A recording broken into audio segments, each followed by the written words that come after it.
Okay, so thank you everyone for taking the time out here tonight to talk about ACES a little bit. For you guys who have not met me before, my name is Ryan Joy, and I am currently the league director for New Hampshire Soccer League, an employee of New Hampshire Soccer Association, and I more or less have a passion for the game of soccer and for kids and for player development and many of other things. So, I really wanted to, I actually kind of had an epiphany one night. I don't know if any of you guys ever wake up at like 3 or 4 o'clock in the morning and get like good ideas and you start writing them down. And, this ACES initiative is kind of something that stemmed from one of those early morning wake ups that I had. But I do have for today a brief presentation that I'll go over with everyone here. It goes a little bit more in depth, with you folks being in charge of your clubs or administrators with your clubs. I wanted to provide you guys with a little bit more information. And then in the end, we'll pretty much open things up, just have an open conversation. Anyone who has any questions or concerns or comments or anything like that, I'm really just a resource and a person that you guys can use for all things soccer related. So I'll just jump right into it and I'll touch on it nice and quick. Got a few slides that I put together today.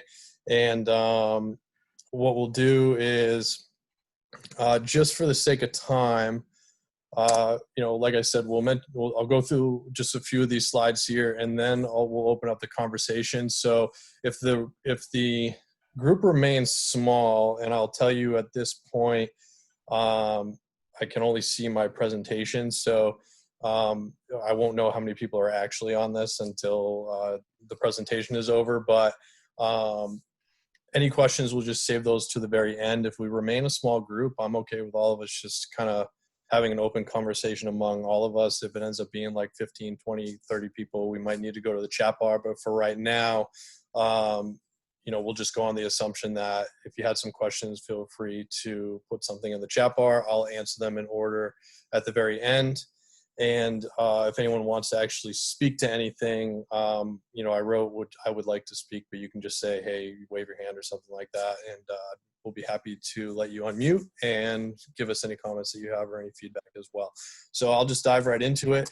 And, ACES is essentially, right now, it's an idea.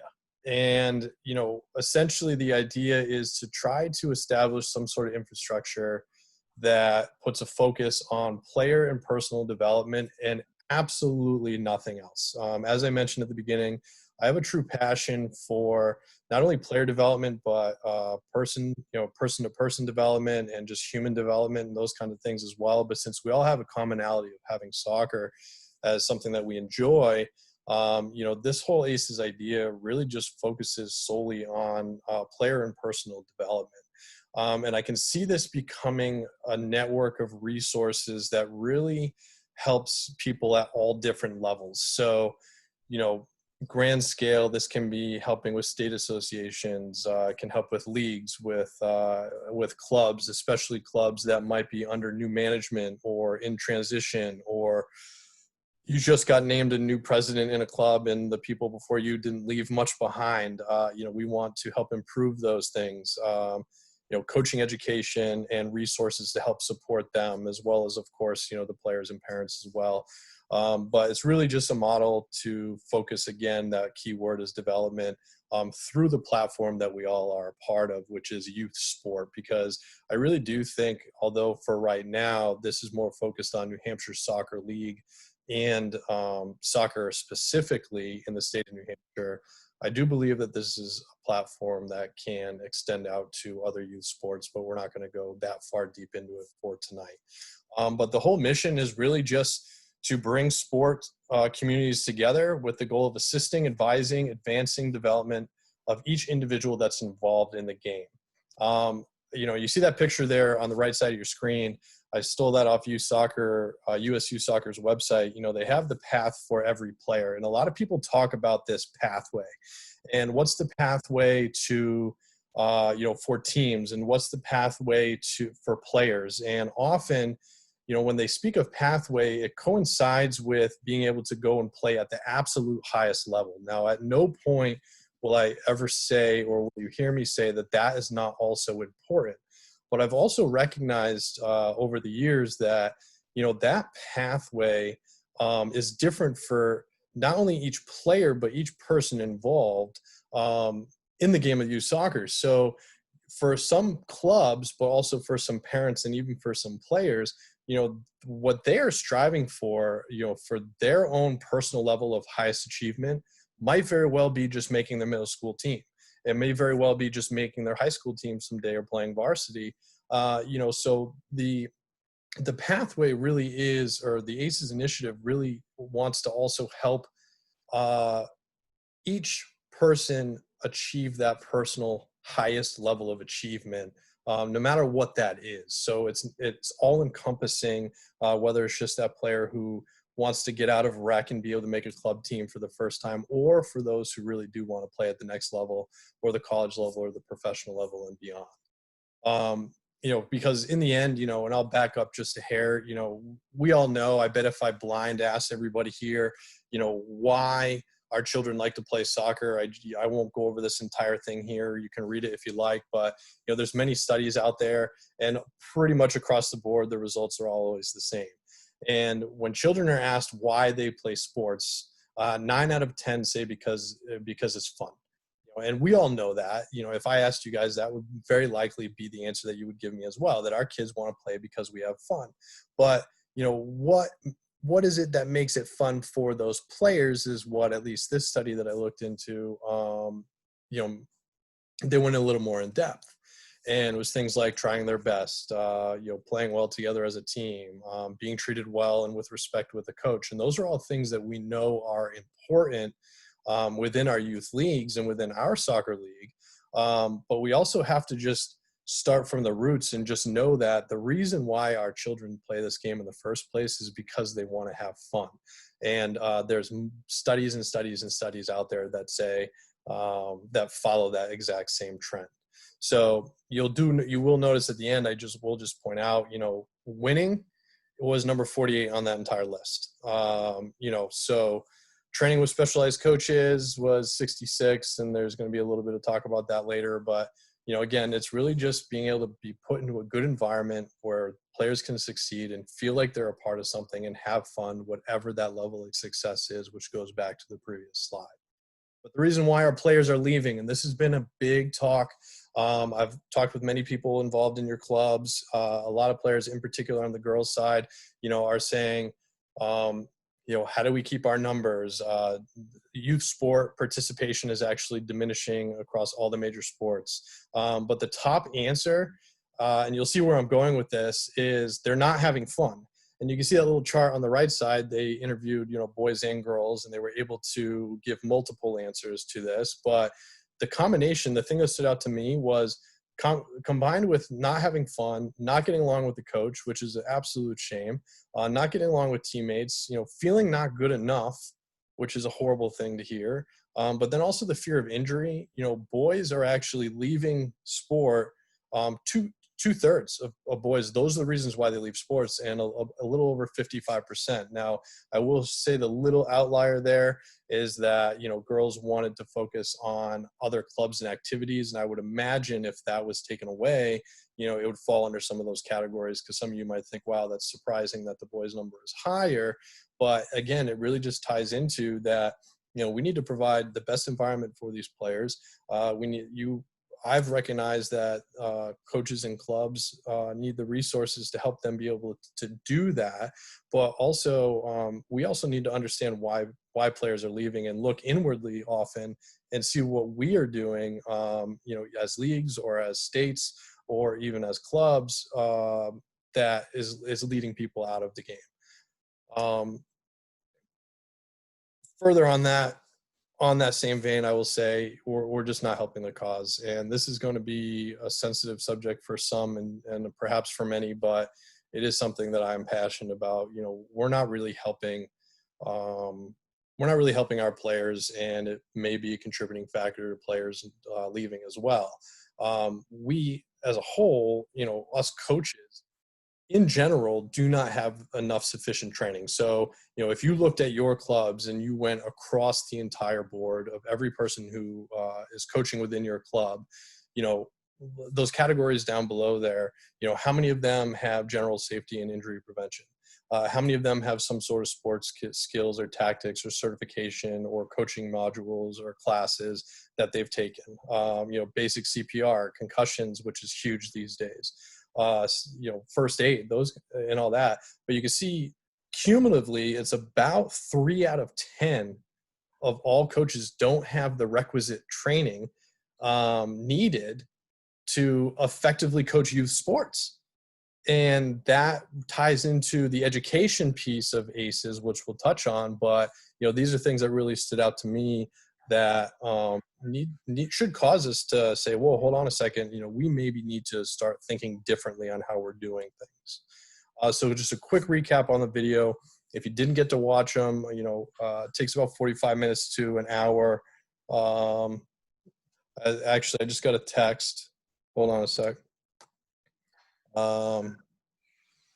Maybe you guys are not able to. I'm going to bring it back to you guys real quick. Are you not able to see the slides?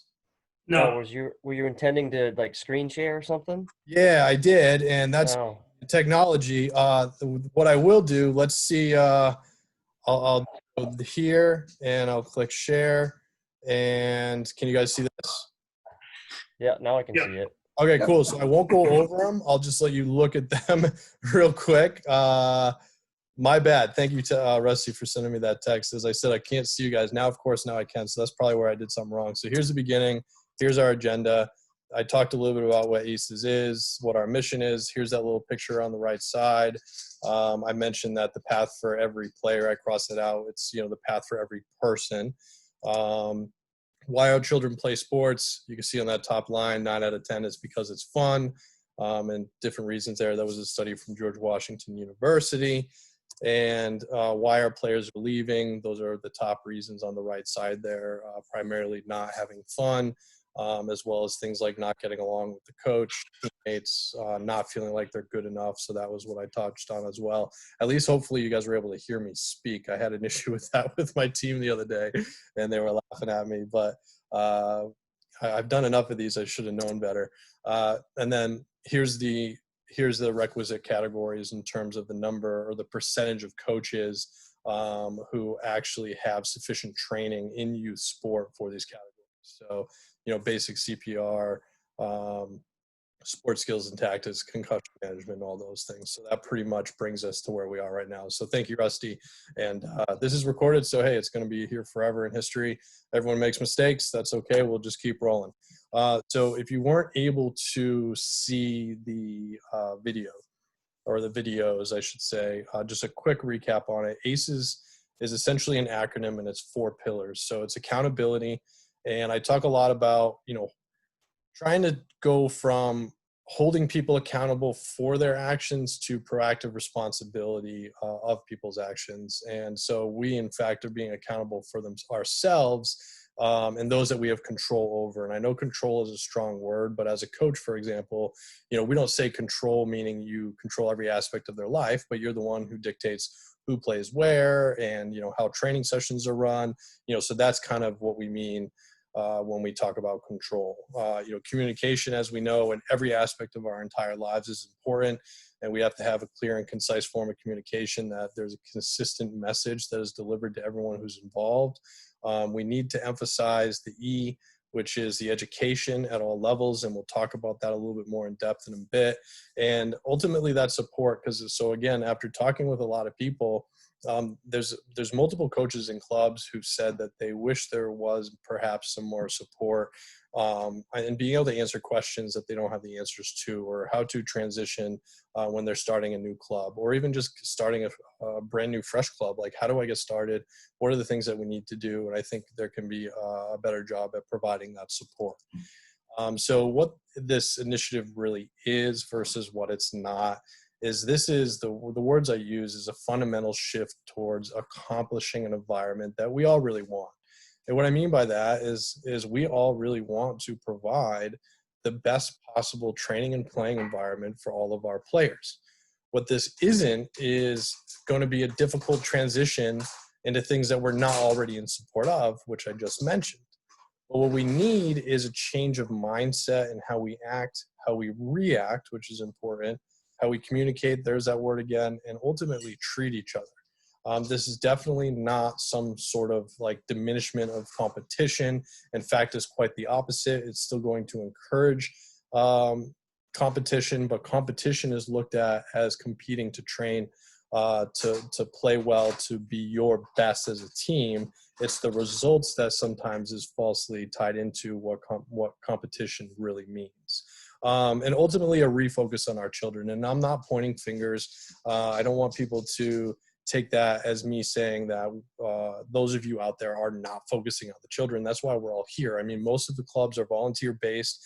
People would not be out there volunteering their time to get a group of kids together to be able to play the game that they love, if they weren't focused on the children, and I know that. But we don't want to just refocus on only the children. We want to also focus on, what we're doing operationally and how we're treating each other, and our relationships with our parents and our relationships between clubs and those kinds of things as well. And so I could tell you this, and I'm gonna pause a moment and just say I am not biased in this in any way, shape, or form, and there's no way that probably anyone would think I'm anything but biased when I say these things. But I know this can work because I have seen both a training and playing culture as well as a league culture that is essentially what we're trying to build on a larger scale. And I saw it in player Samba PDA, which it was a Concord-based program. And the reason why I'm saying this is unbiased is because I am looking at this objectively.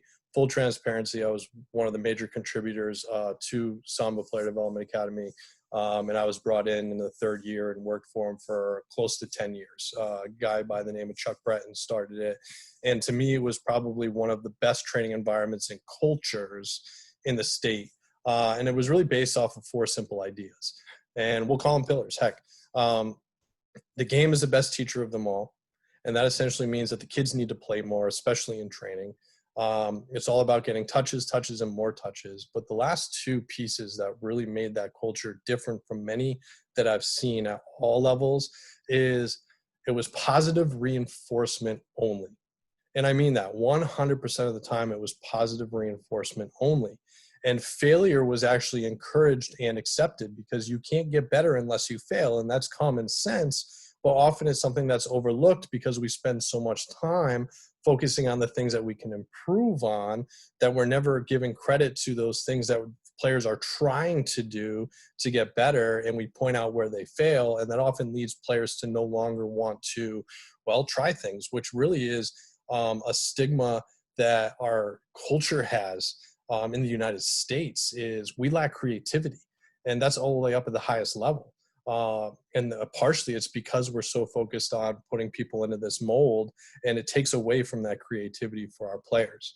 But I've also seen in a league environment, and again, back in the day in the Concord area, there were for 3-4 years, there was a First Touch Futsal League, and they accomplished it with, I say, a 99.9% positive league environment. For all the fans, players, coaches, and referees, and that 0.1% is because we did have one issue with one parent, and it was dealt with immediately, and that parent decided to no longer come to their kids' games because they simply disagreed with what we were trying to do. But it really created that environment, and again, a culture where every single person just showed up and enjoyed the game of soccer.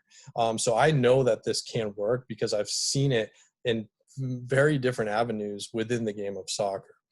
Where this could potentially fail is if clubs don't buy in. And that's a big reason why I'm reaching out to you folks. That's why I'm reaching out to clubs. That's why I'm reaching out to coaches and getting feedback from people, is that without full buy-in, then there's going to be a breakdown in communication of the expectations and giving a consistent message to, parents and players as well for how they should behave. I was very fortunate this past fall to be able to go to more games than I have in the previous seasons. And to say some of the behavior that I saw was very shocking. And there's something that I want to put on completely, but the clubs fully need to buy in. One other thing is without having support in providing the resources, both physically and with people and also virtual resources. And those are things that we'll dive deeper into as this thing continues to unfold. You know, for the clubs, this could potentially fail. But also, if we don't work together to make this thing happen, which is really just that C, which is that communication. And ultimately, I love that quote, you know, failure is only the opportunity to come back again. It's just only this time with a lot more wisdom. And, you know, if this way doesn't work, I'm sure you guys will see me at some other point in a different way, just wiser and coming back up with something that I know can work down the road. So that's really in brief. I mean, so what's next? I mean, a lot of you guys, the general feedback I've seen from people who've watched the videos is, all right, Ryan, that sounds absolutely great. There's got to be a catch. What's going on? So I want to touch on a few things that will bring some friction and what's going on from here. So for one, in the short term, you know, when I say short term, it could be as early as this spring, although unlikely. There could be a couple little things, but certainly for the following fall, you know, there's some rule changes that I'm proposing. The two that I know are already going to bring friction, and I want to touch on those. One is small-sided games are going to become non-competitive. No playoffs, no standings. There is some wiggle room there, and I'll let you guys ask questions on that. But, you know, I fully would like to follow the player development initiatives, make this non-competitive, U12 and below, and certainly also with COVID and we not knowing what's going to happen, this actually could be perfect timing to give more players more opportunities to play on teams, because non-competitive rules also mean that you don't have to worry about club passes and double rostering and all those things. And we're just getting kids out and playing, which is the way it's supposed to be at the younger ages. But the second piece as well is going to be coaches needing to have some level of education to be on the sidelines. And I have already heard a lot of feedback from people who have said either A, it's not worth it, B, I don't have the time, C, we don't have the money or the resources. But think back to that chart that I was telling you about. You know, players are leaving the game, and it is our responsibility to provide not only the environment and the culture that we're talking about, but personnel and coaches that know what the heck they're doing. You know, so this isn't going to be too strenuous, but it is something that I would like to push in terms of obtaining modules. The step in the door for first-year volunteer coaches is going to be very easy. It's a document that you essentially read, but you know, there is a critical piece on the coaching side of things that involves being able to run appropriate training sessions. I mean, I hear so many clubs that go out and they actually hire other coaches from either colleges or from different programs to run training sessions for their coaches. And that's strange to me. Now, it's been very effective, and I'm not saying that that isn't something that can't be done, especially if it helps, but it's surprising to me to hear that so many people are doing that, because that's almost a recognition that, you know, we have volunteers who are willing to show up on game day, and we also recognize that the time that we train our players, you know, doesn't always work for them, or they don't have the time to plan training sessions and those kinds of things. So those reasons make sense to me. But what doesn't make sense is if you're training with other people through the week and then you tell someone who doesn't have at least a base knowledge of what they're doing, you know, certain things to work on in a game on the weekend, then I think there's a couple missing links there that we can tighten up. But again, I'll let you guys ask more questions on that, because I know that's a pressing issue. And in the end, to you clubs, I'm just speaking to, you know, the people in charge of your clubs. You know, you're going to be asked to do more within your clubs as well. Many of you don't have to do really anything. You guys are doing a great job. Some of you, you know, might need to put in a little bit more effort in terms of holding people accountable within your club and having better communication and pushing that education. But that's where that support piece is really important, because you need to have someone and some people who are there who are able to help, you know, answer any and all questions and guide you down that right path. So really all I'm asking for tonight is consideration. I'm asking you guys to, and ladies, to, you know, contemplate this a little bit. If you want to go back to your boards, have a little bit of a discussion, talk about, you know, why you guys are there in the first place, you know, what goals you guys are trying to accomplish as your club, you know, communicate with each other and, you know, figure out, you know, ultimately, you know, go back to the roots of maybe even why the club exists right now and what you're looking to accomplish. Because I think in the end, the majority of people really all just want the same things that I've repeated time and time and time again. So one final thought, and then we'll open things up. And again, I appreciate your time. I'm not going to read through all of this. At the very bottom, I looked at different club websites within the state of New Hampshire. Below is an example of a mission statement. I took the club out as well as changed some of the words around so that it didn't look like it was complete plagiarism, but I liked it and looked like there was a lot of good things in that mission statement. But the things that I point out there is, you know, it's travel and a rec program, volunteer, which many of your clubs are, you know, nonprofit, you're trying to provide a community with a positive soccer environment. So if that's the mission, then we need to always look back to, you know, what that mission is and are we consistently accomplishing that day after day and time after time and game after game. Being committed to fostering growth in players, instilling passion and enthusiasm. If these are our missions within our clubs, then I ask why, or just a challenging question is, well, why are people leaving the sport? You know, or why aren't people continuing within our clubs? Now, you might say people are staying with their clubs. Great. As I mentioned, there's a lot of people who are doing some great things. So I'm not pointing fingers at all. This is looking at things broadly.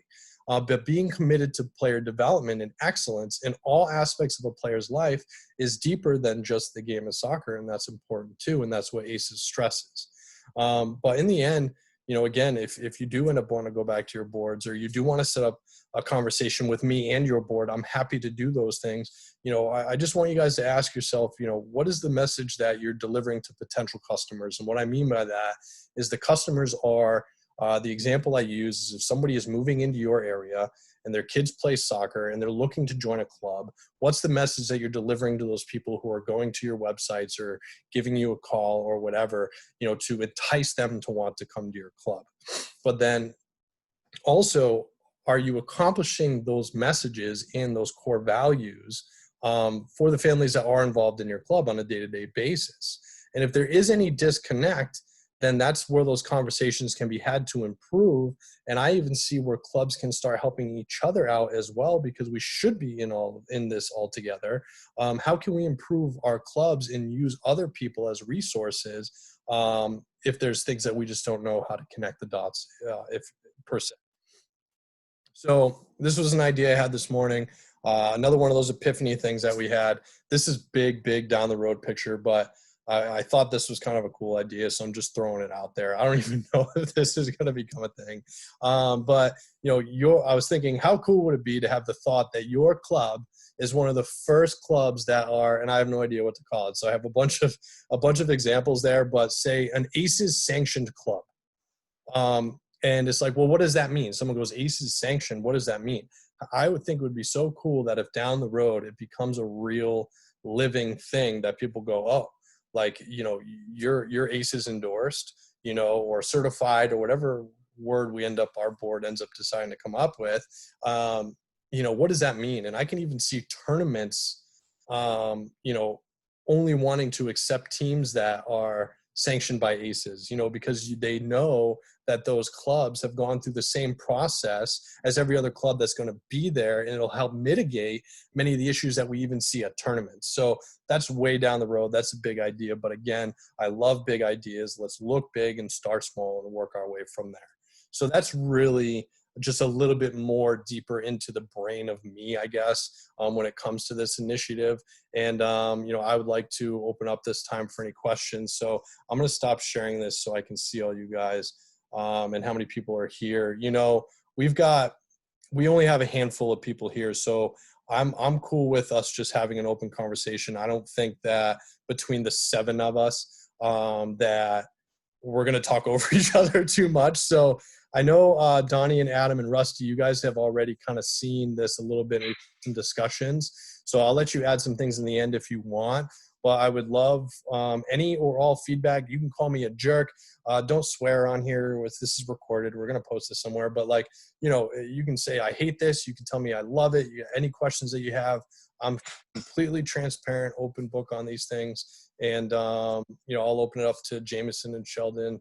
And it looks like Manning family. What's your first name? Sorry, Jane Manning. Oh, Jane, hi. Hi. In fact, since you're unmuted, why don't we start with you, Jane? What club are you with, and all the time you need?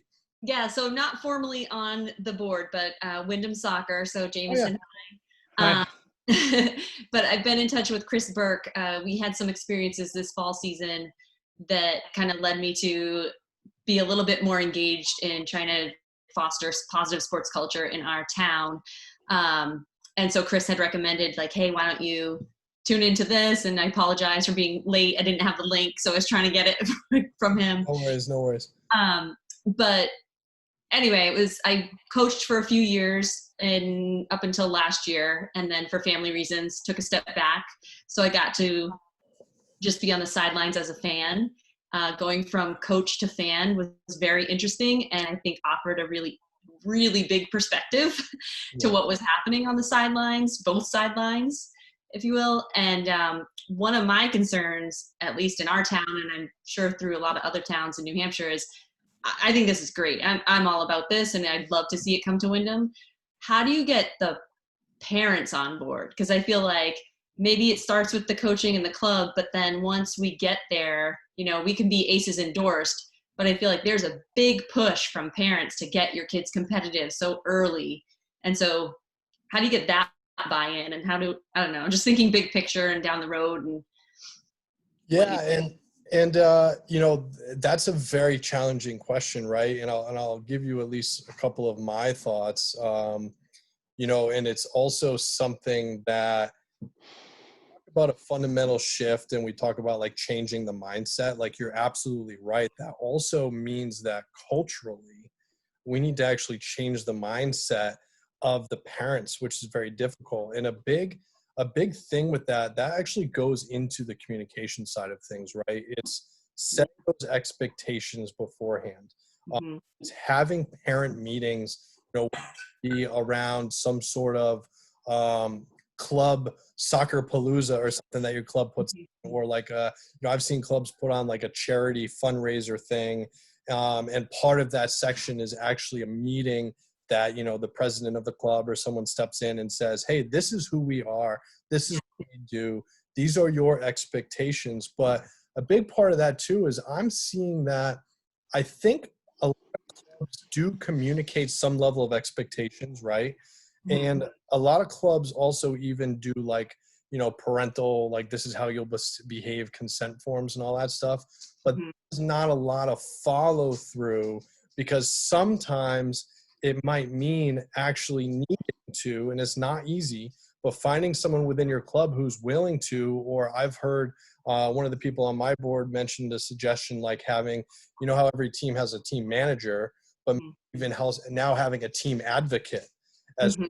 And that's someone who's actually monitoring and holding people accountable on the sidelines as a parent as well.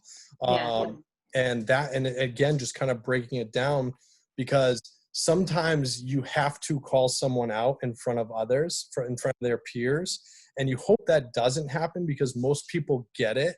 But sometimes if somebody is acting up per se, a very calm conversation, and you might have to find the right person if advocates becomes a thing, who just goes, hey, that's not allowed here, and hopefully that person, even if they get defensive and upset, they look around and people just go like, oh yeah, no, you didn't get the memo, or were you not at the parent meeting, or were you not at the coaches meeting with the parents, or were you not get the emails, or did you not see, so at some point, like, again, most people get it, but just like kids, even adults, right? We'll take that inch if you'll give it to us, or we'll take that yard if you'll give it to us. And it's just a very simple conversation at times to just be like, hey, listen, like, appreciate your enthusiasm, but arguing with the referee, that's not allowed here.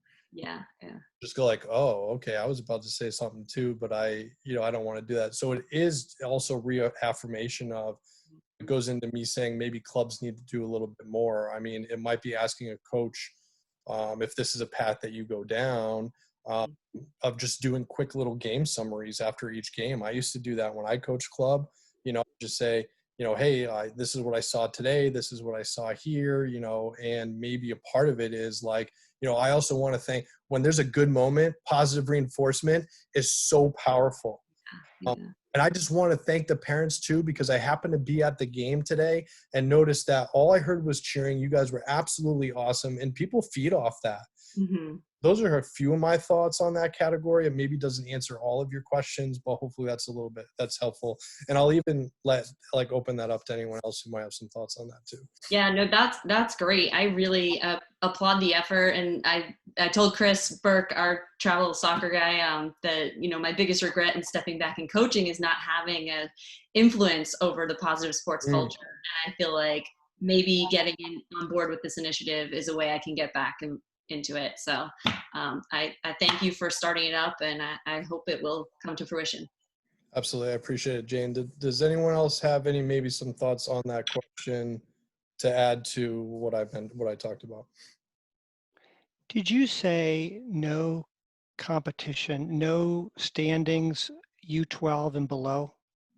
Correct. So That's just not going to go, right? I go ahead. Go ahead. No, I just don't think that's going to happen, right? And for one thing, it's not about the soccer. Soccer is just the best sport, in my opinion. I'm not a soccer player, and I'm the treasurer of the club, but I have 2 boys in it. And soccer is the best sport to teach all the things we want them to learn, right? Mhm. I think it's more about, right?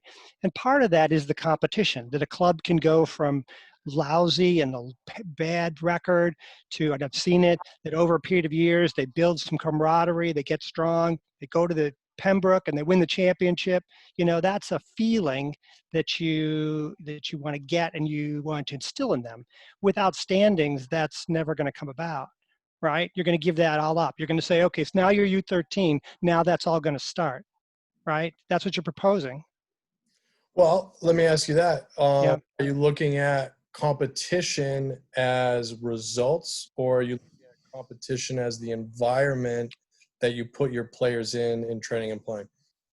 Without measurement, you can't have quality. That's a business expression, but it stands the same in soccer. Without some sort of measurement, how do you know how good you're doing? Your kids are out there doing a good job kicking the ball around.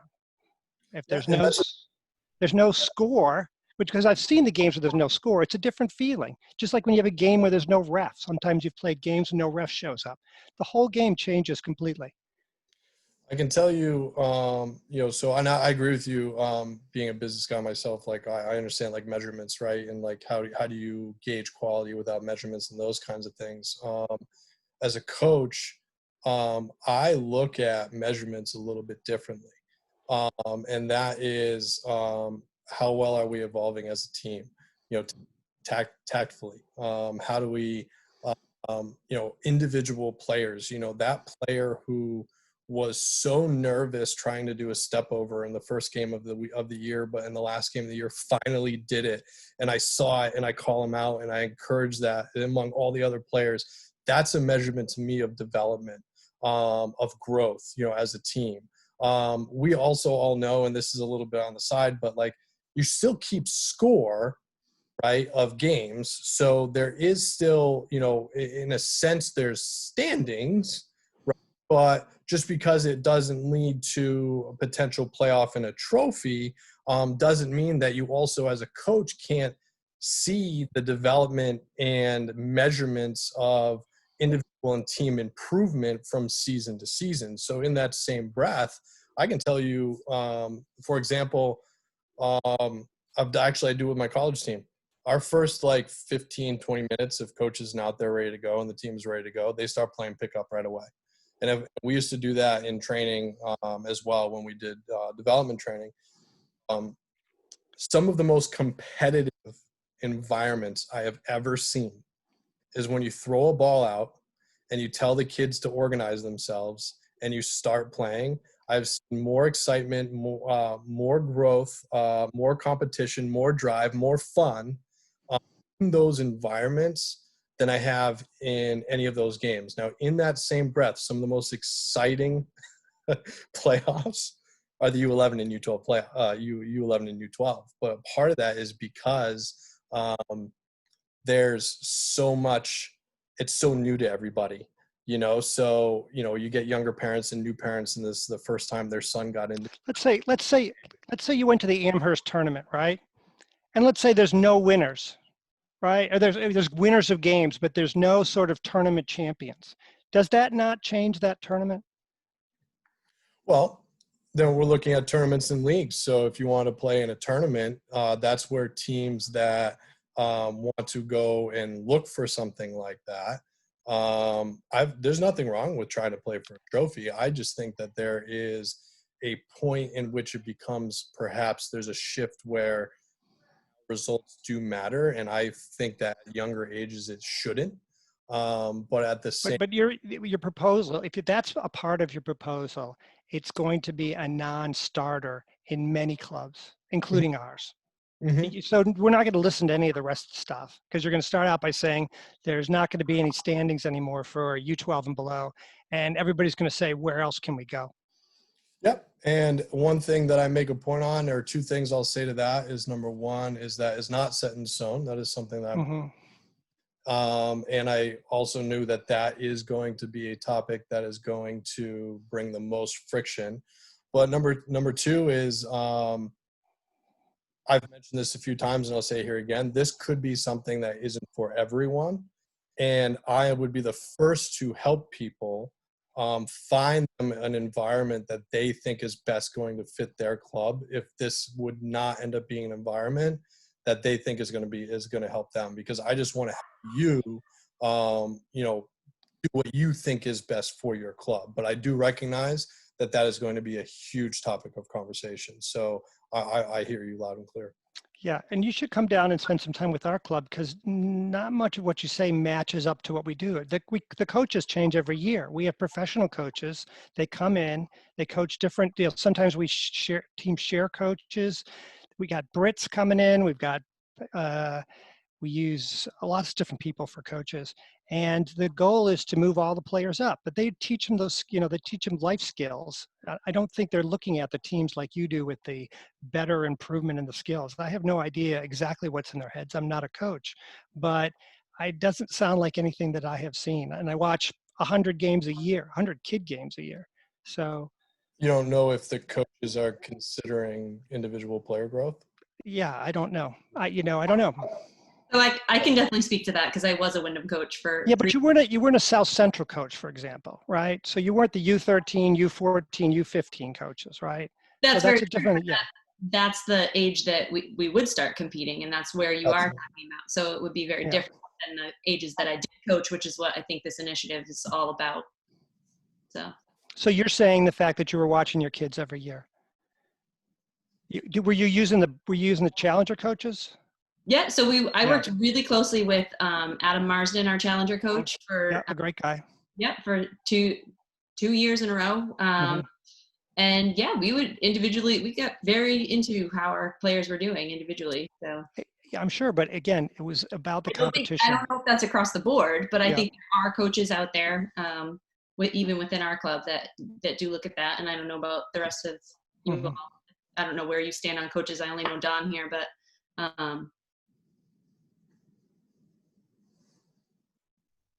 oh, you might have froze a little bit there, Susan. No, and I hear. Would this initiative change? Go ahead. Sorry, I think, I've just started looking into the research, but I think one of the sells to clubs, including ours, is all the positive growth that kids have, and the fact that they're staying in the sport if they have these positive experiences at a young age. And I think part of it is getting the facts and presenting them. And I think part of your whole idea of how do you, how good are you doing without measurement? I think you look at, are you having returning players at the young ages? That's how good your club is doing, maybe. Or are they going to club teams because they're just not happy? part of why they're maybe not happy is because they're not developing in a positive way. And when kids love the sport, when they're having so much fun with their friends, when it's a positive environment, that's when they're coming back. That's when they're begging their parents to go. That's when they can't wait to lace up, right? When they're being forced to do things that they really don't want to do, that's when they turn away and they don't want to do it. And that's when, I don't know, just my opinion. Like I said, I'm just new to all of this and just diving in, but. Yeah, I think everyone has full right to, see things the way they see, and I don't think anyone is ever wrong in any situations like this. So, again, I'll repeat it. I know that this is going to be something that could even get shot down, Jameson. So, I also recognize that in my position, I am an employee of the state, and the state serve the clubs, right? So, in my current position, this is something that I feel passionate about. And if the clubs show up with pitchforks and say, no way, no how, we're gone, that's a decision that the state will have to make. And I'm fully ready to bear that cross, kind of thing. But I also am a person who listens to people and tries to maybe even sometimes find a middle ground if it is something that is necessary. So I know that you are not the only person who feels that way, Jameson, for sure. Hey, it's Adam from Hampshire United. I just want to throw my 2 cents in. I think one of the things that when talking with the clubs or talking to your board about these ideas is to think about the bottom line. I like what Ryan did at the end, where he showed mission statements from some of the websites and the clubs that are out there. And I think that's what gets lost the most is we trade our mission and our goals for our players and our player development to be all about competitiveness and not necessarily about other things. And I think when we look back and we say, okay, let's take that competitive hat off for a moment and let's look at it for a growth and opportunity side, keeping competitiveness out of it and growing the player or the child in the right manner for the fun of the game, for the actual love of the game, and not necessarily the competitiveness of it. And I know they kind of intertwine. I'm not taking that away. But I just think that if we can look at it through a different lens, we might be able to accomplish what we're trying to accomplish. Yeah, and I don't know what Wyndham or South Central's mission is or anything like that too. It could be something completely on a different path, but we have generic missions. I mean, everybody does. That thing you brought out could be on everybody's. I haven't looked at what it says on our website, but it's not like a thing that we look at regularly and say, are we achieving the mission? It's a generic kind of thing, but it's always involved the competition. yeah, and there's nothing wrong with that in any way, shape, or form. I mean, I think we're talking business. I mean, is it a good practice to continually go back to your mission and your vision and your core values to maybe sometimes hone people back in when a business is starting to go off course a little bit? That's not a bad idea, but right now we're just trying to update our bylaws, and that's taken a year. So we've gone zero at it. So. And I actually think that this could potentially, that support piece could be something that helps clubs with that as well, but I'll digress. Were there other thoughts or comments or concerns that you had, Jameson? I don't understand. So you think coaches should be better educated, though that's a challenge already, right? Because that is a topic of discussion, is that are the coaches properly trained? Just even getting them to get the kid safe thing is a challenge, right? Though, I mean, it's mandatory, so it gets done, but we still have to push it and work that. Mm-hmm. But where is that coming from that you're saying the U12 and below coaches need to be better trained? That's what you're saying? All coaches. All coaches. Okay. Yeah. At all levels.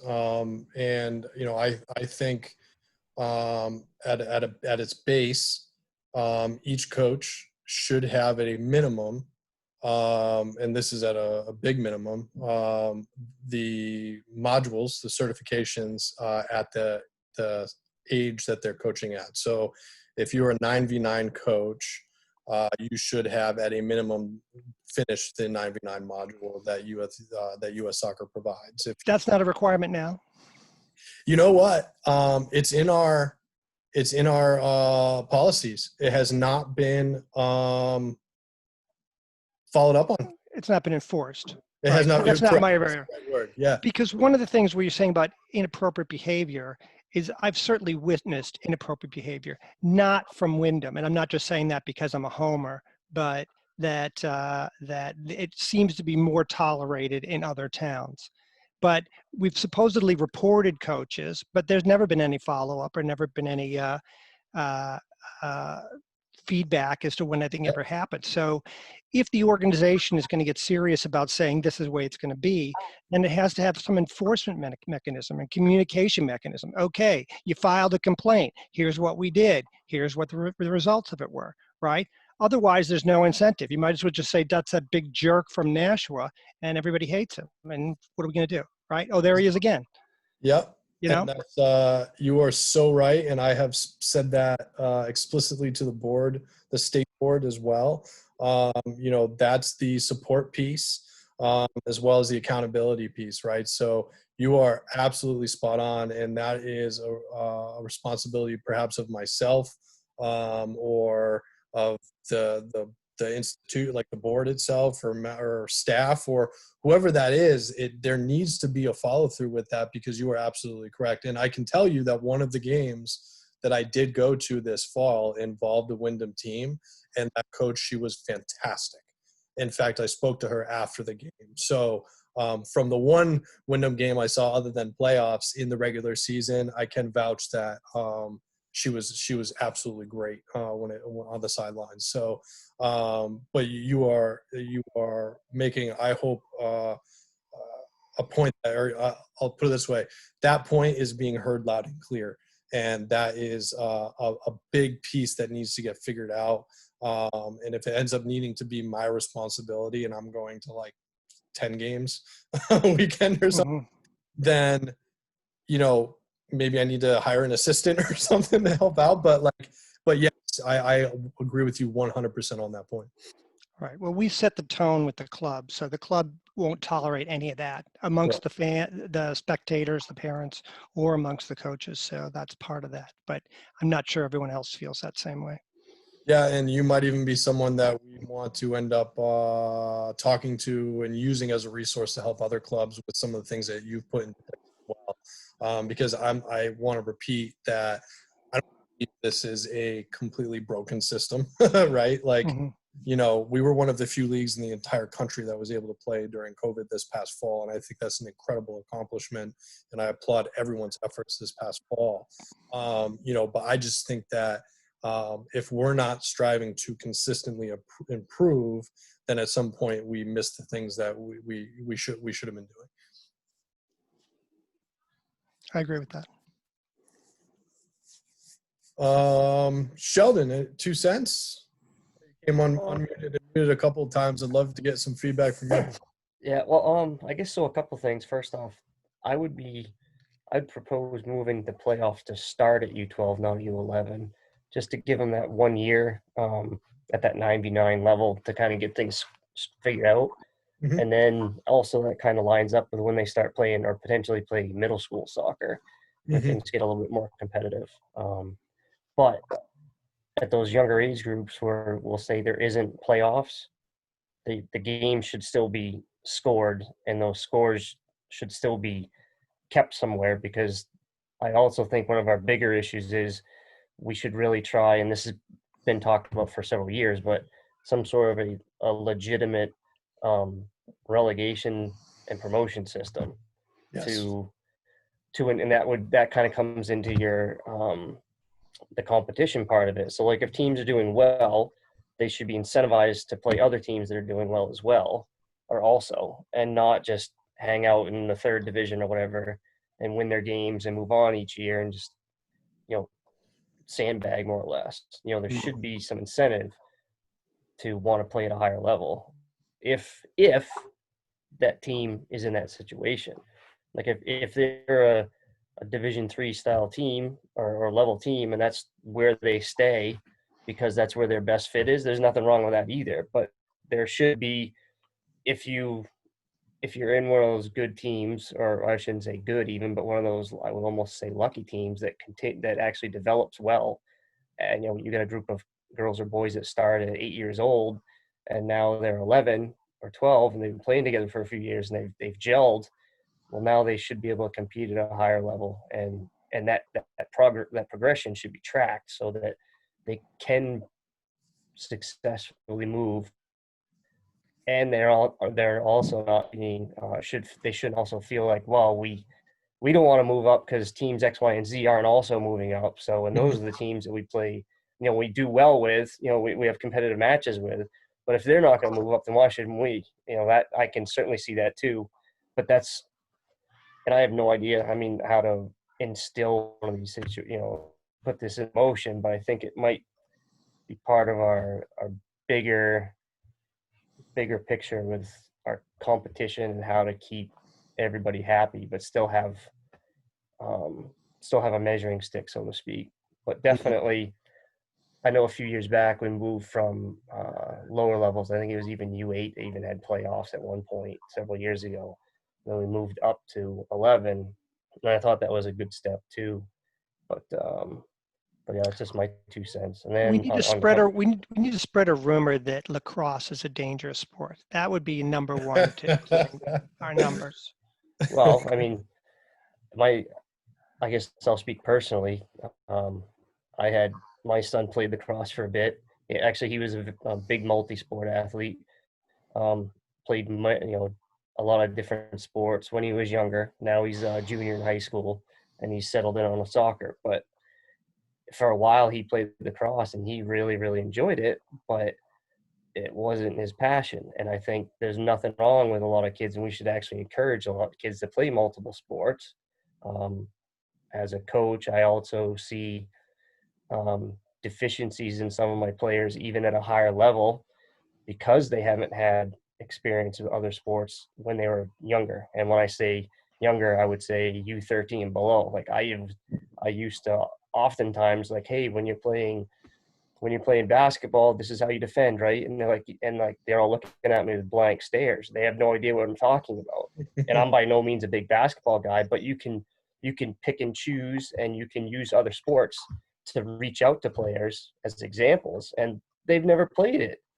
And it's kind of, I don't know, it is what it is, and I don't know how to fix it or if it needs to be fixed. But the point being is we're all in this to get well-rounded athletes and good kids and have lots of positive life experiences.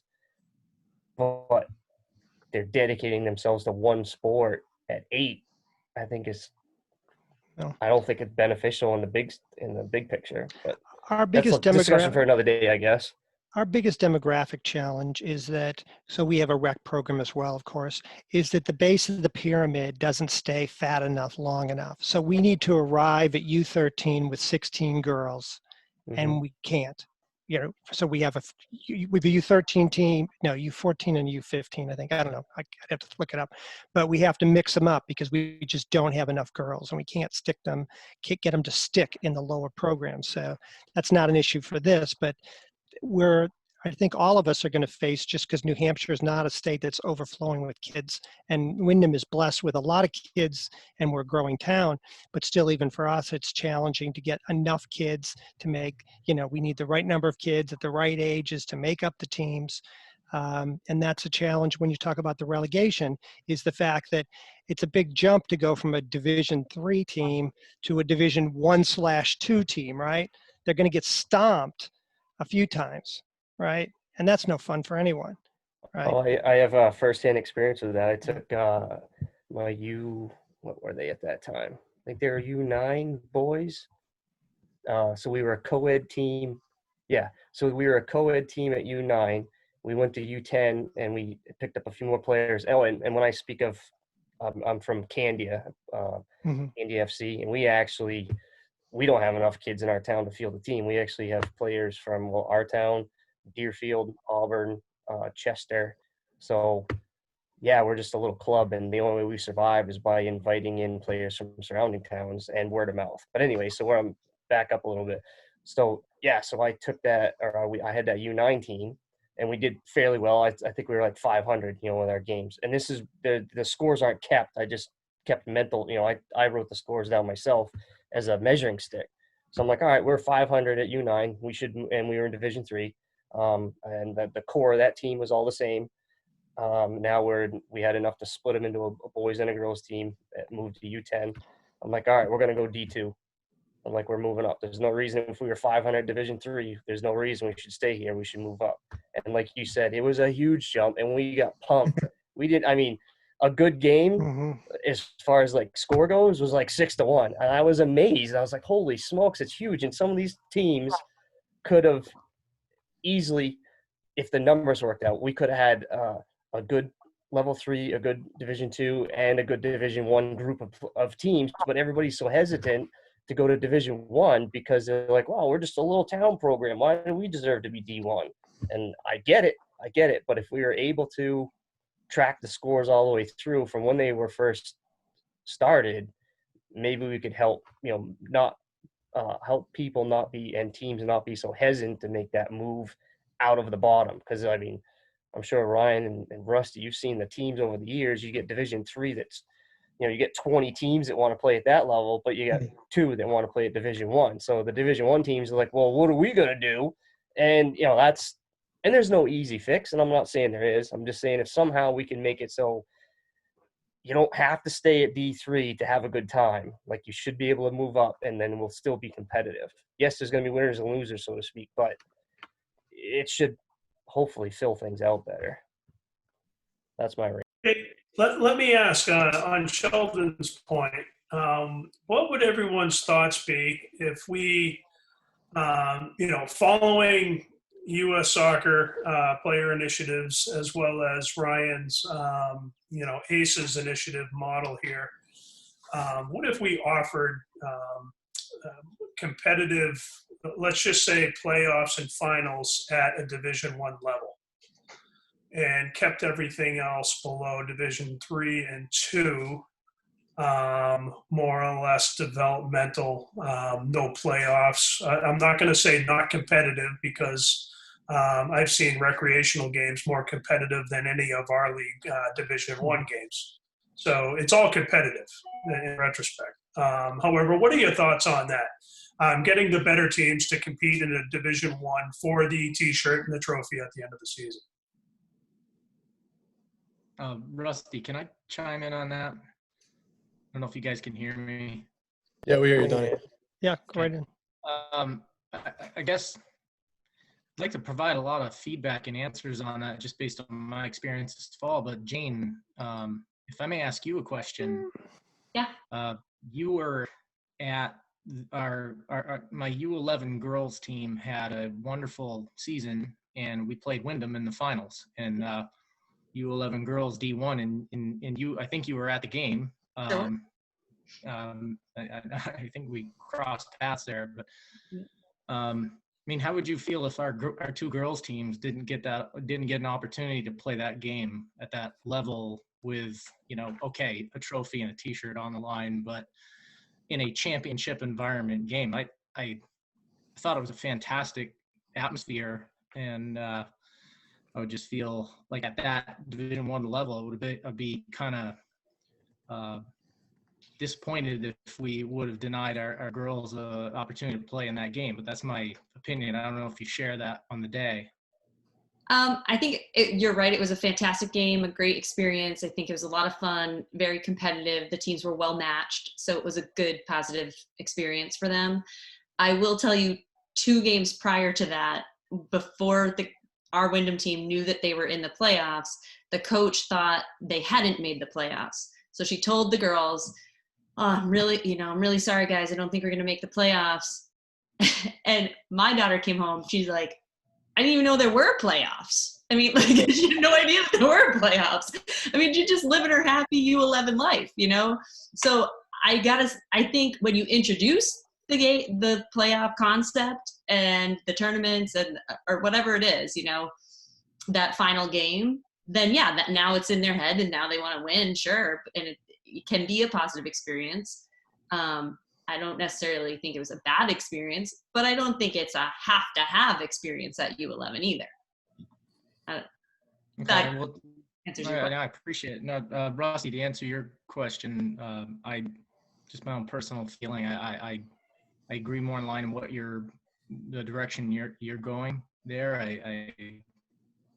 I'm not opposed to anything with the ACES, what's being discussed there at all. But I worry that if we don't have some degree of competitive soccer at the town travel level at U11 and U12, I worry there's going to be a mass exodus of uneducated parents and players going to play for the second and third tier Seacoast teams and they're nearby because they're going to think they need that. And you know, that's just one worry. But I'm a big fan of that initiative. But I'm also, you know, I like the concept of a Division I team or maybe Division 1-2 team with playoffs, and then maybe not so much at Division 3. Just for what that's worth. I've always questioned why there's even playoffs at D3, and if you didn't have playoffs at D3, I think you'd see a lot more teams be willing to go to D1, and would, you know, as I think Sheldon used the word earlier, would eliminate pretty much any and all sandbagging. Because I mean, after all, you know, the system we have, coaches determine what division they want to go in, and that's how it's done. And that's kind of, it's always something I've kind of winced at. Like, you know, gee, are there coaches out there putting their teams in lower divisions because they want to go 8-0 at you know, I don't know. I like the competitive stuff, but to an extent. Hope that helps. It's just Yeah, no, think thank you, Ben. I think the coaches are more worried about not being overmatched. So that's why they're erring on the side of caution. Better to have a good record in D3 than to risk getting stomped in D1-2. Yeah, and I would agree with that to a point. I think the thing is, though, the team at the younger levels, where we're going to say where there's no tournament at the end, maybe a jamboree for them or something for like a season end. You still would have like a season end goal, so to speak, but it's not like a tournament with a T-shirt and a trophy, that type of deal. But either way, my point being is there should still be, you know, we don't want people to sandbag, but it's also, you shouldn't be, as a coach, if you know you're putting your team in D3 so you don't lose every game, I think you should almost be ashamed that you went 8-0 3 years in a row in Division 3. Like, I thought there's a rule that the best team has to move up. Isn't that a rule? well, That's we've another kicked around thing stuff for a few years.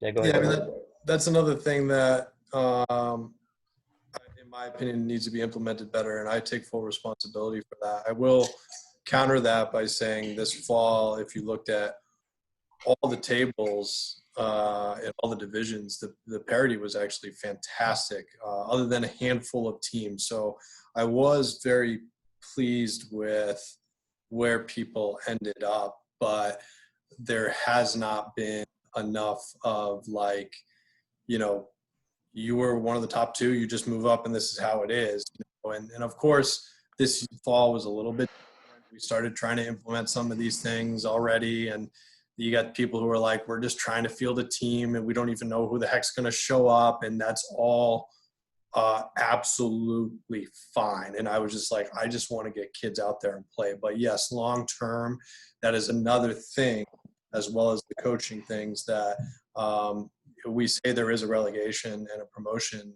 It's in the league policies, so it's not like a surprise, you know, kind of thing where it's just, if you were one of the top two teams in the fall, like you move up, and if you're one of the top two teams in the or bottom two teams, you move down. But you can petition to stay up if you want, but you can't petition to stay down unless if you show, I think, evidence of like more than half of your team, and that becomes tough too, because I, transparency, take people's word for it. I give you my trust until you give me a reason not to. And when you get someone calling me saying, Ryan, you know, I hear what you're saying, you know, a D2 team, please believe me. Like, I know we were really good last spring, but, you know, trust me, like, please, like, we're Division 3. I go, all right, well, we'll see, because this is, shame on me. Well, whatever that saying is, fool me once, shame on me. Right? So, it's it is also something that it just needs to be a little bit more enforced. So my last little bit on the divisional thing, and then I'll move on personally, would be that there are situations though, and I know some teams personally, like their fit, and because of their roster makeup, is Division III. Like they don't, that is where they deserve to be. And I don't say deserve in a negative way. I mean that's their fit. And and I also don't want to see those teams get punished if they do well for a couple of years to have to move up. But in general, you should want to move up, because there are some teams in the past that have not moved up when they should, and there's other teams that stay put, and that is the right fit for them. And if you look at their makeup of their roster, you're like, okay, well these 2 or 3 players are really strong, and these 5 players are really weak, and then there's some in the middle, and that's a good fit. And that's, in my opinion, that's what they should be, and they shouldn't be penalized either for having to move up. But in general, if you win out a couple of years in a row, you ought to move up. Like that's just the way it ought to be, in my opinion. But that's my opinion. There's only 7 of us here, so that's just a little bit. There was a lot of positive support about the first game of the playoff being a home game for the top seed instead of going to Pembroke. I loved it. Yeah, that's cool. Yeah, I didn't mind that idea. That's cool. Yeah. It's the 2 things with that is, on one side, touching on what you're talking about there, Sheldon, with teams that sandbag and whatnot, when you eliminate playoffs, you also, it gives a little bit of flexibility for you to be a little bit more fluid with scheduling. Now, I'm not saying that it would ever be advertised, because it would be an absolute nightmare, and the location managers do so much to get games in. But if there was a team who, they jump, you say, hey, you're getting promoted, you're playing Division II this year. And they go, we're not Division II. And you say, those are the rules. We're going to follow the rules. We're going to enforce these. And they get 2, 3, 4 games in the season and say, we've lost 15 goals each game. Like I told you, this is not where we belong. It makes it a lot easier to then like swap teams. You take a team that's in the lower division who is not competitively getting what they're looking for, and you swap. So it is, again, it's a logistical nightmare, but it does end up being something that can be done. It makes it a little bit easier when you pull that out. But I do also like the idea of either having, say, the top division be allowed playoffs, whether it's 11 and 12 or just the 12 age group, or doing some sort of still like postseason tournament, if you will, where it's either like an invitation to the top teams to play, or by making, top 2 in each of the top 2 divisions, for example, or just the top division, you get to go play in a tournament or a jamboree style thing that does have a trophy. Like, who cares? Like, well, that's not a big deal. Now that ends up being semantics, because the question then says, well, how is that any different than us trying to be one of the top 2 to get in? It's like, well, if you do it in kind of like either a jamboree style or a tournament where teams can actually sign up for it, then maybe there's that 4th place team who goes, you know what? We like our team. We had a couple of tight losses there, but we're going to sign up for the postseason tournament. We're going to try to win a trophy at the end of the year. So you still get that opportunity to compete, or compete from the standpoint of trying to earn a trophy. But it also helps allow the clubs to really be more fluid and moving players around. You have to worry about club pass anymore, double rostering, and just letting the kids play. And if you started at 8, by the time you get to 10, 11, 12, especially 12 years old, when you get into U13, we know what division you belong in, at that point, so we have been tracking people. I've been hunting people down to put in their scores for the younger age groups. So we are collecting more data over the last year and a half here at the U8 and U9 and U10 age groups. So it will help with placement of those things as well. So that's all.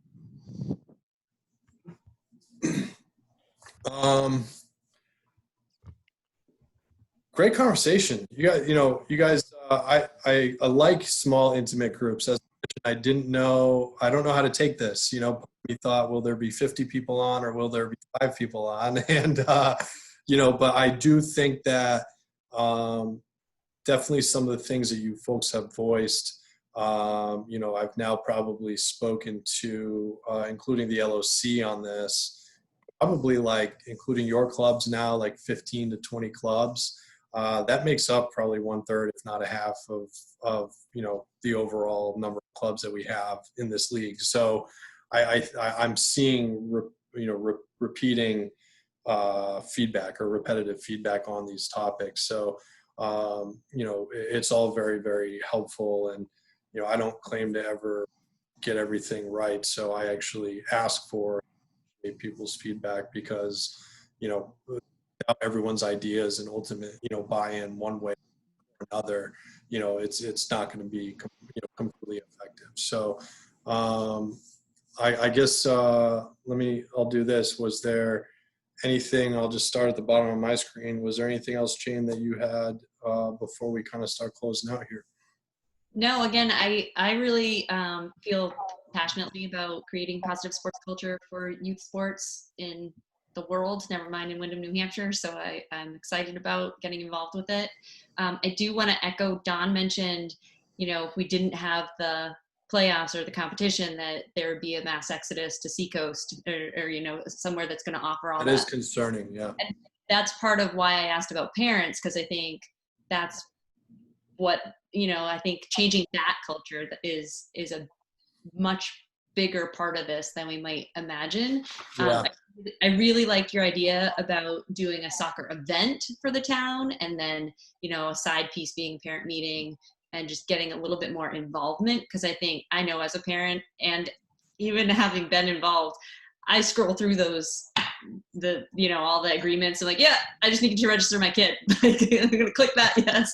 So I know it's probably not what you want to hear, but I think, guessing 90% of parents probably do the same thing. Yeah. So, Yeah.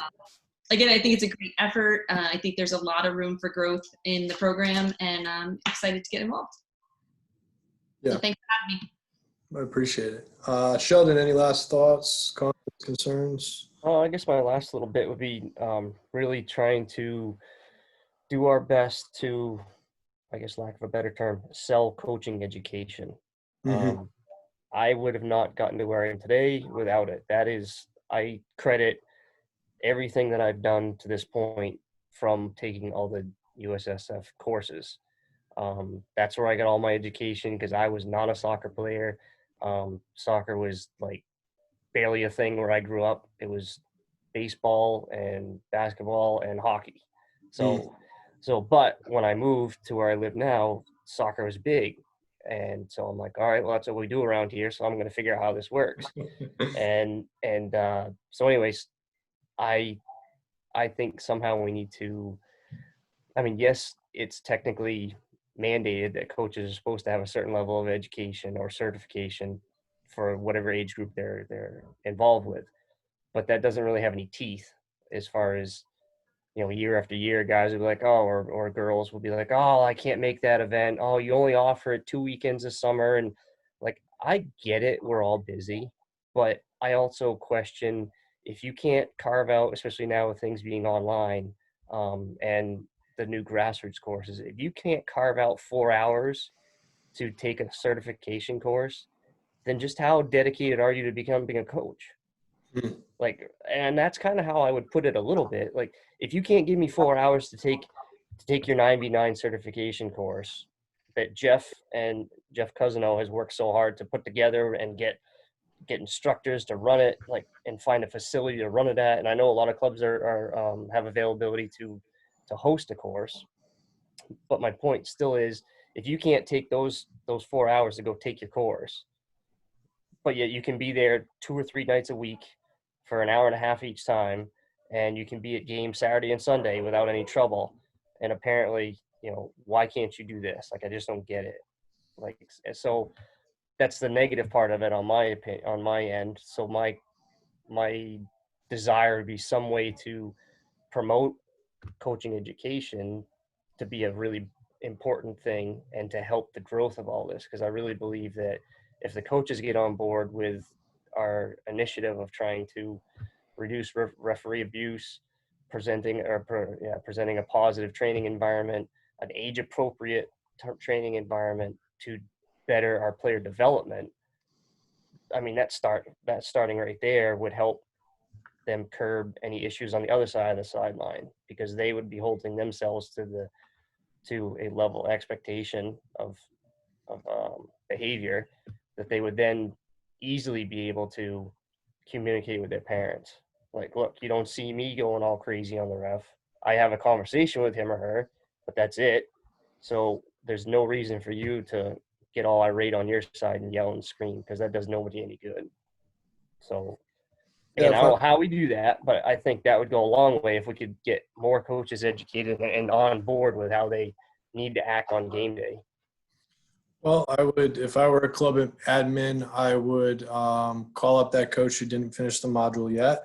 Say, hey, just confirming that you'll be there at training on Tuesday. They go, yes. I say, fantastic.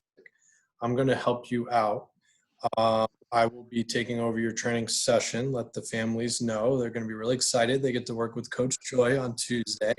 And during that time, you can take the first half of your course and you can finish it on Thursday. If you don't want me to take both training sessions, I'll do it next week. I'll do next Tuesday as well. So good news, like I'm helping you out to finish that requirement. And then they go, well, I'll just do it on my own. So it's but again, it's that follow-up and it's that enforcement and those kinds of things, and I agree with you. I think it is very important. Appreciate your time, Sheldon. Yeah, no problem. So yeah, and I guess the last thing would be somehow at the state or league level, like somehow how are we going to be able to, going forward, hold people's toes to the fire, because for unfortunately too long it's been, all right, yeah, I know you've said you're going to get to it. We'll let you pass. So yeah, I guess eventually it's got to have some teeth or it's never going to work. I agree. It's a mountain to climb. I'm willing. I don't know what I'm getting myself into, but I'm willing to take on the task, at least as long as they still want me to, I guess. So, James, any last thoughts that you had, sir? I appreciate your time as well. I know. And actually, I've got to get off soon because we're having our own board meeting now. Zoom. We used to have them in bars, and that was always great. But everybody's got to make sacrifices. No. I think you're doing a great job, and I hope to interact again with you. Absolutely, and I would love, I'm going to say this to everyone, and I will end up talking with all the clubs as well. Feel free to use me at any point, even if you want me to just be a fly on the wall, or I don't sit in on club board meetings. I don't know what they're like. I know Rusty always offers that as well.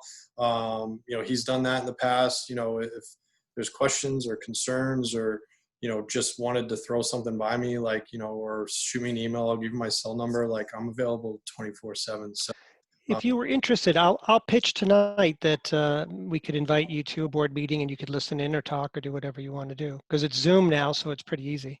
Yeah, I mean, whatever you like. And the only thing I would ask you is don't tell the board, oh, Ryan said that we're definitely not doing playoffs and all that, because I don't want to win them before.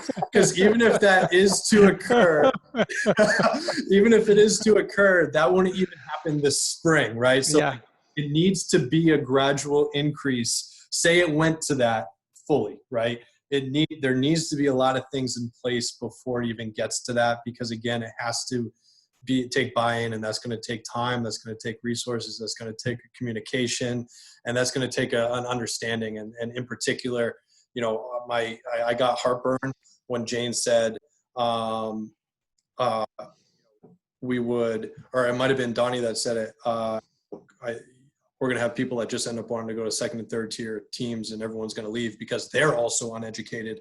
That gave me heartburn. We absolutely do not want that. So hopefully we're all on the same page. So, but yeah, absolutely no problem at at any time. Okay. And I know I'm speaking for Rusty as well, so because him and I hang out a lot, so he's available as well. So thank you so much for your time, James. And Donnie, Adam, and then we'll end with Rusty. No, hey, just big thanks again for everything you did to make the fall season happen. Can't thank you enough. And look forward to moving forward. I think I told you this too the last time we talked. We were talking about this earlier. I'm a big fan of anything we try to do to make things better at the town travel soccer level. Support soccer at that level a lot because I really support kids playing multiple sports. Makes me cringe to see kids at U9, 10, and 11, playing only soccer. And I think a town travel type atmosphere, facilitates kids playing basketball, lacrosse in the spring or whatnot. And I think that's something that we should be focused on too, is multiple sport athletes. That's my feeling for what it's worth. Well, thanks for being here, Donnie. Adam, last thoughts, comments? No, I appreciate you taking the time to share it. I know you and I have talked quite a bit about it, and I've been involved with a couple of the LOC meetings with this. I think it's a fantastic idea. I think it's going to be a challenge, which we know, but I really believe that this is something we can accomplish and we can gain the buy-in. Just one last thought. I love the idea of relegation and demotion. And I will say that there are leagues that do it through the upper levels too. So the 13, 14, 15, 16, 17 to 20s, and there's no playoffs, and it's as competitive as it would be if there were playoffs. So that might be a nice alternative, a nice way to transition if that becomes a sticking point with a lot of the clubs. Yeah. That's actually a very good thought, and we won't dive into it right now because just something to think about. Yep. I said 6:30 to 8, so I might actually be on time here for once. So this is, but yeah, I like that idea because maybe even just enforcing the promotion and relegation is a step in that direction of it'll not manipulate. That's not the right word, but it'll encourage clubs to now at least be like, oh, they're doing this. So, we need to make sure that we are putting ourselves in the correct divisions, but also it will kind of get into that process of just knowing that, well, we're in 7th place out of 8 teams right now. And I know we're not going to make top 2 this year, but we're playing this game to stay in this division because this has been a great division for us. We don't want to play down, so, that's, I like that idea definitely. So, to you as well, Adam, thank you so much for taking time tonight. And Rusty, boss man, I'll let you finish up. Any last thoughts or comments or anything, and then we'll close out. Yeah, absolutely. So Ryan, first off, thanks for putting this together, putting all this. I know you've worked hard on this initiative. It might have started up at waking up and getting out of bed at 3 o'clock in the morning, but I know you invested a lot of time and energy. And gain support through many other people, clubs, friends of yours. So thank you again for that, and thank you for putting this together. Thank you all for your time here. I don't get enough opportunities to hear from club leadership like this, so this is really good. 5 years ago when I joined the board, I was appointed executive vice president. I put out there to all the clubs, invite me to your board meetings, reach out to me, let's have coffee, let's do anything. Here I am 5 years later. Life is just really crazy right now. If I thought I would have been here 5 years ago, I never would have said yes to being appointed to that position. But here I am. Regardless, I like what I do. I enjoy working with all of you. And I'll say it again. If I have time, invite me to those board meetings. I'd love to attend, just to be a fly on the wall, just to hear about what's working within your club, what you guys are struggling with. I need to hear those things. So please keep me in the loop, even if it's just a cup of coffee. You want to, shoot the breeze. In regards to these initiatives, it has been presented to the board. We've been kind of pinging around. having a lot of discussions about it. Again, this is a great initiative. I have always been for what U.S. Soccer handed down a few years back as their player initiative. We follow some of those, but a lot of those that we do within the state are kind of lax. So with that said, I liked what I heard today. Things aren't going to happen overnight.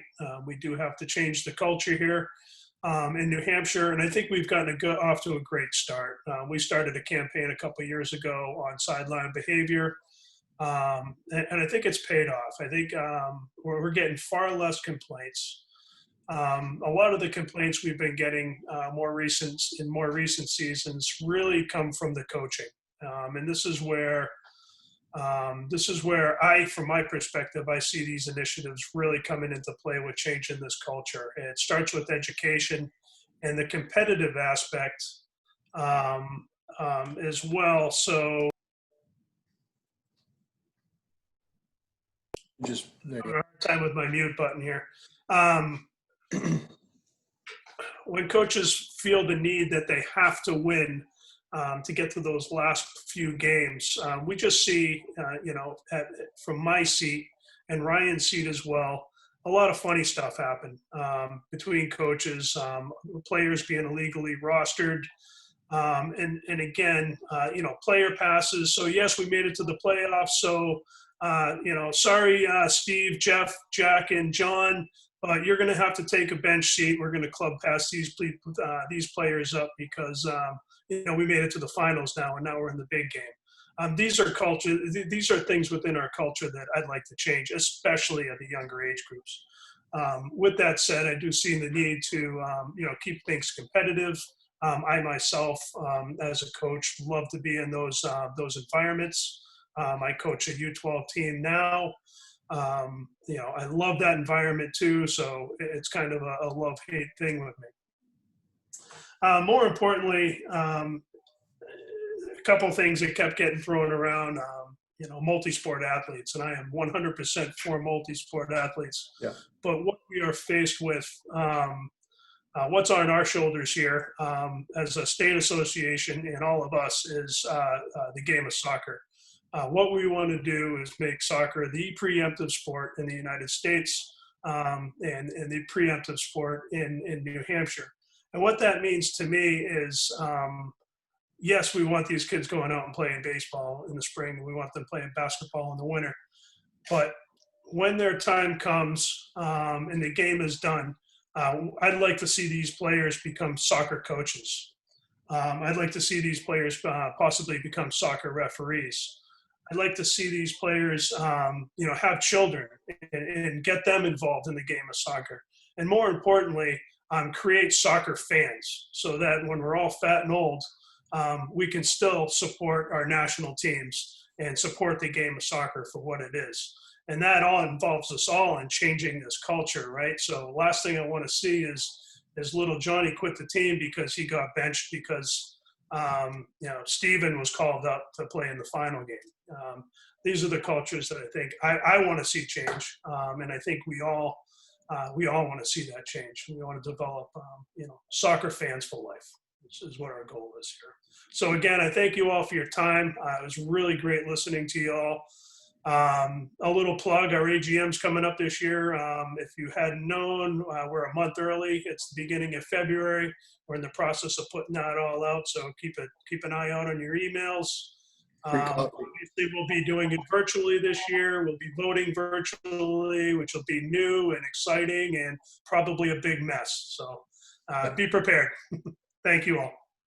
Free coffee. It'll be in your coffee makers at home, provided by the state. But yeah, so one last time, thank you everyone for being here tonight. Your feedback is always appreciated. I think, I guess in conclusion for me, I think this is something that can really roll in the right direction, and also will probably take some concessions. I will say it, for even people who are going to watch this in the next couple of days. but at the same time, I don't want to lose sight of ultimately what that vision is and what that mission is of this initiative. So, in the end, I think I say this all the time, we all want the same things. It's just how can we come together to make it even better for our players and for our parents and for our clubs, an experience that not only develops players, but develops people.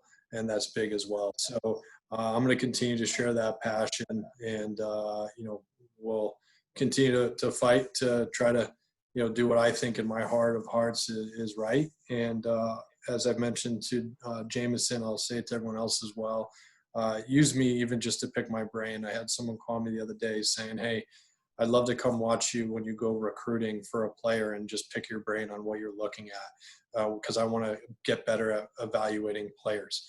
And I was like, yeah, I'll bring you anytime you want. And he's coming with me next week. I said, wear your gloves and boots because it's going to be cold when they're still playing outside. So literally anything, soccer related, not soccer related.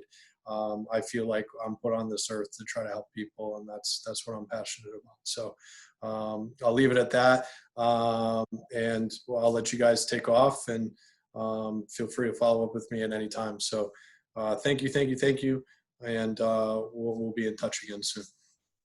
Thanks, Ryan. Thank you all. Thanks, guys. Take care.